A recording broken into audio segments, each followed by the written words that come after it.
பிரஸ்ட்டை check பண்ணிட்டு அதில் cancer இருக்குன்னு சொன்னாங்க. நாங்கள் கீமோவும் கொடுத்தோம், ரேடியேஷனும் கொடுத்தோம். மறுபடியும் ஒரு 2 இயர்ஸ் பேக்கு ம். மறுபடியும் கர்ப்பப்பைக்கு வந்துச்சு. Welcome to Punarjan. இங்க ஃபர்ஸ்ட் டைம் வந்திருக்கிற பேஷண்ட் இருக்காங்க. அவங்கள கேட்டு தெரிஞ்சுக்கலாம் எந்த மாதிரியான கேன்சர், அந்த கேன்சரோட சிம்டம்ஸை எப்படி தெரிஞ்சுக்கிட்டாங்க, அப்புறம் புனர்ஜனுக்கு வர்றதுக்கான காரணம் என்னன்னு பேஷண்டோட ரிலேட்டிவ் இருக்காங்க, கேட்டு தெரிஞ்சுக்கலாம். சார் வணக்கம் சார். வணக்கம். உங்க பேரு? என் பேர் ரங்கையா. பேஷண்ட் யாரு சார்? என் மிஸ்ஸஸ் அவங்க பேரு? விஜயலட்சுமி. விஜயலட்சுமி. வயசு என்ன இருக்கும் சார்? 62. 62. எந்த ஊர்ல இருந்து வரீங்க சார்? நந்தியாலா. நந்தியாலா. ஓகே. என்னாச்சு சார் உங்க மிஸ்ஸஸ்க்கு? என் மிஸ்ஸஸ்க்கு 12 years back breast cancer. Okay. அதுக்கப்புறம் நாங்கள் பிரஸ்ட்டை எடுத்துட்டோம். ம். அதுக்கப்புறம் ஒரு 2 இயர்ஸ் கழிச்சு ம். அது கர்ப்பப்பைக்கு வந்துருச்சு. மறுபடியும். ம். ஓகே. கர்ப்பப்பையை ஆப்ரேஷன் பண்ணி எடுத்துட்டோம். ம். அப்புறம் ஒரு 5-6 மாதம் கழிச்சு அப்படியே மறுபடியும் முகமெல்லாம் வீக்கம் வந்துருச்சு. ம். மறுபடியும் நாங்கள் டாக்டரை பார்த்தோம். ம். மறுபடியும் செஸ்ட் டாக்டர். ம். அப்புறம் இருமல் அதிகமாக இருந்ததுனால ம். நீர் எடுத்து அதில் செக் பண்ணி பார்த்ததுல அதில் கேன்சர் இருக்குன்னு சொன்னாங்க. ஓகே. நாங்கள் கீமோவும் கொடுத்துட்டோம், ரேடியேஷனும் கொடுத்தோம். ம். ஆனால் கூட அது எல்லா இடத்துலையும் ஸ்ப்ரெட் ஆயிருக்கு. ம். டாக்டரும் எதுவும் செய்ய முடியாதுன்னு சொல்லிட்டாங்க. ம். இங்கிலீஷ் மருந்தை சாப்பிட்டுக்கிட்டு இருந்தோம். ம்.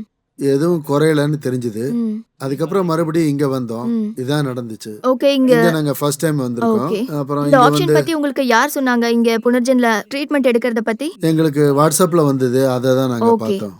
ம். ஓகே. அப்புறமா உங்களுக்கு என்னாச்சு? இப்போதான் நாங்கள் முதல் தடவை ஓகே. வந்திருக்கோம். மருந்து வாங்க போகிறோம். நாங்கள் ம். 1 மந்த் சாப்பிடுவோம், ம். பார்க்கலாம் ரிசல்ட் எப்படி இருக்குன்னு அப்புறம் பார்ப்போம். ஓகே. கர்ப்பப்பைக்கு சம்பந்தப்பட்ட சிம்டம்ஸ்லாம் உங்களுக்கு எப்படி தெரிய வந்தது? ப்ளீடிங் ஆச்சுல்ல அப்போ. அதிகமா ப்ளீடிங் ஆயிருக்கு. ஓகே. இல்லை கொஞ்சமாக ம். தான். ஃபர்ஸ்ட் டைம் சொல்லணும்னா பிரஸ்ட் கேன்சருக்கெல்லாம் முன்னாடி ம். அவங்களுக்கு கொஞ்சம் அறிகுறி தெரிஞ்சிச்சு. ம். அப்போ நாங்கள் டெஸ்ட் எல்லாம் எடுத்து பார்த்தப்ப ம். ஒரு 5 வருஷம் மருந்தை ரெகுலராக சாப்பிட்டா சரியாயிடும்னு சொன்னாங்க. ம். ஆனால் என்ன ஆகுன்னா அந்த ஊரில் சரியாக மருந்தெல்லாம் கிடைக்காது. அதனால ம். நாங்கள் வெளியூர்ல இருந்து அதை கொண்டு வர வச்சோம். ம். 3 பாக்ஸாக கொண்டு வர வச்சோம். ம். அதுக்கப்புறம் நாங்கள் ஸ்டார்ட் பண்ண 2 வருஷத்துலேயே மறுபடியும் கர்ப்பப்பையில் வந்துருச்சு. Okay sir. அதான் விஷயம். ரெண்டாவது வாட்டி எடுக்கும்போது உங்களுக்கு என்ன ப்ராப்ளம்? டெஸ்ட் எடுக்கும்போது தெரிய வந்துச்சா? இல்ல வேற ஏதாவது ப்ராப்ளம்ஸ்னால இல்லை தெரிய பிளட்டு வந்துச்சா? தான் அந்த கர்ப்பப்பை வழியாக ஆ. வந்துருச்சு. ஓகே. ஓகே. நாங்கள் காமிச்ச உடனே ஸ்டார்டிங் தான் இது ம். மைனரு, ஆப்ரேஷன் பண்ணலான்னு சொன்னாங்க. ஓகே. அது செஞ்சதுக்கு அப்புறமா ஒரு 4-5 மாசத்துக்குள்ளேயே முகமெல்லாம் அப்படியே ஊதி ம். போச்சு.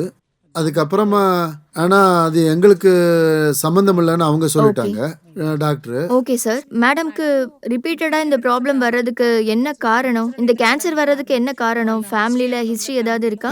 இல்லை அப்படிலாம் இல்லை, யாருக்குமே யாருக்குமே இல்லை. இல்லையா? ஆஹா. Okay sir. சரிங்க இது சார். வரைக்கும் இல்லை. ஓகே. எங்க டாக்டர் சொன்ன மாதிரி மருந்த ம். ஃபுல்லாவே சாப்பிடுங்க. ம். அவங்க உங்ககிட்ட என்ன சொன்னாரு? ஃபுட் பத்தி கூட ம். சொல்லியிருப்பாரு ம். இல்லையா? ஆமாம். அந்த ஃபுட் கூட நல்லா மெயின்டைன் பண்ணுங்க. ம். எந்த மாதிரியான ரிசல்ட் வரும் அப்படிங்கறத வெயிட் பண்ணி பார்க்கலாம். ஓகேவா சார்? சரி. நல்ல ரிசல்ட் வரணும்னு நாங்களும் வேண்டிக்கிறோம். ஆ மறுபடியும் வேற ஒரு வீடியோல பார்க்கலாம். ஓகேம்மா. ஓகேங்களா சார்? தேங்க்யூ. Thank you sir.